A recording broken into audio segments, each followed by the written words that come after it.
Properties of acids. ठीक है, acid की प्रॉपर्टी में देखते हैं बच्चों क्या होगा।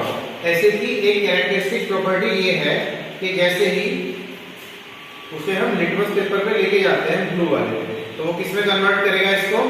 रेड में। तो देखो ये एसिड डाइल्यूट H2SO4, इसमें हमने क्या किया, लिटमस पेपर पे डाल के देखते हैं क्या कलर चेंज आएगा।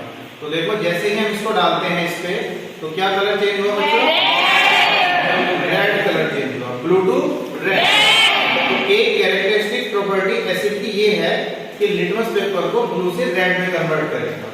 ठीक है, एक ये प्रॉपर्टी के बाद एक सेकंड वाली प्रॉपर्टी और है, वो ये कि जब हम जिंक सॉल्यूशन में, ये जो एसिड सॉल्यूशन में जिंक डालते हैं, ठीक है, या हम कहेंगे जिंक जो है, जिंक मेटल पाउडर फॉर्म में है और इसमें एसिड डालेंगे तो क्या होगा बच्चों?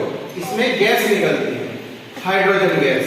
ठीक है, क्योंकि जिंक H2SO4 से रिएक्शन करेगा और उस रिएक्शन में हाइड्रोजन गैस रिलीज होगी और जिंक सल्फेट बनेगा। ठीक है बच्चों, तो अब देखते हैं इसमें एक बार डाइल्यूट H2SO4 डाल के, तो यहाँ किस तरह का चेंज आएगा।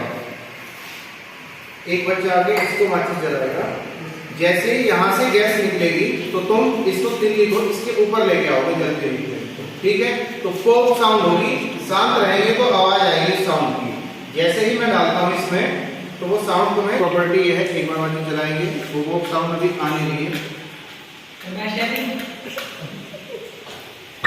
देखो आवाज आई। ये कैरेक्टरिस्टिक प्रॉपर्टी है किसकी? जिंक की। जब सल्फ्यूरिक एसिड के साथ रिएक्शन होगी तो ये आवाज सुनी तुमने, पॉप साउंड होती है। तो इस कैरेक्टरिस्टिक प्रॉपर्टी में ये सेकंड वाला हो जाता है बस।